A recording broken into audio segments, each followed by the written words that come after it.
अस्सलामु अलैकुम वरहमतुल्लाहि वबरकातुह। नहमदुहु व नुसल्ली अला रसूलिल करीम, अम्मा बाद, अऊज़ु बिल्लाहि मिनाश शाइतानिर राजीम, बिस्मिल्लाहिर रहमानिर रहीम। সমস্ত প্রশংসা, সমস্ত গুণগান, সমস্ত বড়াই সে একমাত্র মহান করুণাময় আল্লাহ তাবারক তাআলার জন্য, যিনি আমাদের জন্য এত কিছু করেছেন, সৃষ্টির সেরা রূপে সম্মান লাভ করেছেন। সংক্ষেপে তার শুকরিয়া আদায় করার জন্য আসুন আমরা সকলে জোর গলায় বলি আলহামদুলিল্লাহ। তারপরে আমাদের শেষ নবী হযরত মুহাম্মদ সাল্লাল্লাহু আলাইহি ওয়াসাল্লামের উপর অসংখ্য দরুদ ও সালাম বর্ষিত হোক। তাই আমরা সকলে জোর গলায় বলি আল্লাহুম্মা আমিন, আল্লাহুম্মা সাল্লি আলা। আমি আপনাদের সামনে যে বিষয়টি কিনে দণ্ডায়মান হয়েছি সেই বিষয়টি হলো হিকমত অবলম্বন। হিকমত শব্দের অর্থ কৌশল বা প্রজ্ঞা। হিকমত হলো ইলমের মাখন। হিকমত অবলম্বন করা মানে প্রত্যেক জিনিসকে তার যথোপযুক্ত জায়গায় রাখা। হিকমত অবলম্বন করা অর্থ হলো প্রত্যেক কাজে সঠিক তা লাগান পাওয়া। হিকমত অবলম্বন করা মানে হলো কথা ও কাজে সঠিক তা আদব বজায় রাখা।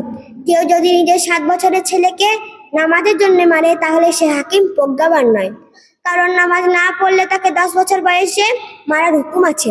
নিশ্চয়ই সে চাষি হাকিম নয় যে ফসল পাকার আগে কেটে ফেলবে। সে ডাক্তার হাকিম নয় যে রোগ নির্ণয় করার আগে চিকিৎসা করে। হিকমত মানে সুন্নাহ।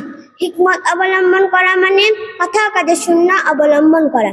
হিকমত অবলম্বন করা মানে প্রত্যেক হকদারকে তার হক প্রদান করা, কোনো বিষয়ে সীমা লঙ্ঘন না করা, প্রত্যেক মানুষকে তার যথামর্যাদা প্রদান করা, কোনো কাজের ফল লাভের শীঘ্রতা না করা। দাওয়াতের কাজে হিকমত অবলম্বন করতে হবে দায়কে, যেহেতু হিকমত বা প্রজ্ঞা হলো বড় সম্পদ। জ্ঞানের সাথে যদি অন্তর্দৃষ্টি ও দূরদৃষ্টি যুক্ত হলে প্রজ্ঞাবান হওয়া যায়।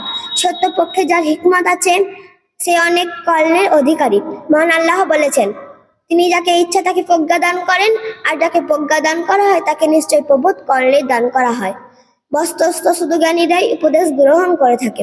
প্রজ্ঞা হচ্ছে সঠিক সময়ে স্বতঃস্ফূর্তভাবে সঠিক সিদ্ধান্ত নেওয়ার ক্ষমতা। একজন বলল, মাছ দেবেন না জাল নেবেন? নিলে কোনো দাম লাগবে না, বিনা পয়সায় পাবেন, কিন্তু দুটির মধ্যে যে কোনো একটি পাবেন, হয় দুটি মাছ না হয় মাছ ধরার জাল।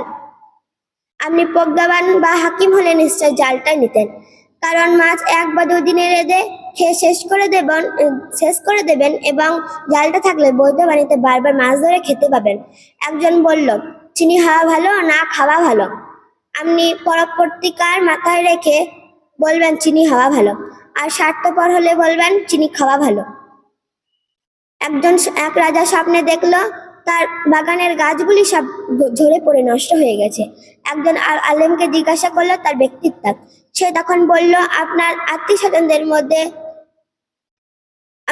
স্বজনগুলো সব মারা যাবে। একথা শুনে রাজা রেগে গেল এবং তাকে কারাবন্দী করার আদেশ দিল। আর একজন আলেমকে জিজ্ঞাসা করলো তার ব্যক্তিত্ব। সে তখন বললেন, আপনার আত্মীয় স্বজনদের মধ্যে জাহান্নার বয়স সবচেয়ে দীর্ঘ হবে। একথা শুনে রাজা তাকে পুরস্কৃত করলো। এই একই কথা একটু খাড়াখাড়ি ভাবে বললে তিরস্কার, এবং একটু হিকমতের সাথে বললে পুরস্কার পাওয়া যায়।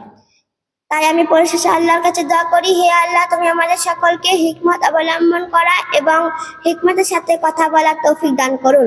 আমিন সুম্মা আমিন। ওয়া মা আলাইনা ইল্লাল বালাগ। আসসালামু আলাইকুম ওয়া রাহমাতুল্লাহি ওয়া বারাকাতুহু।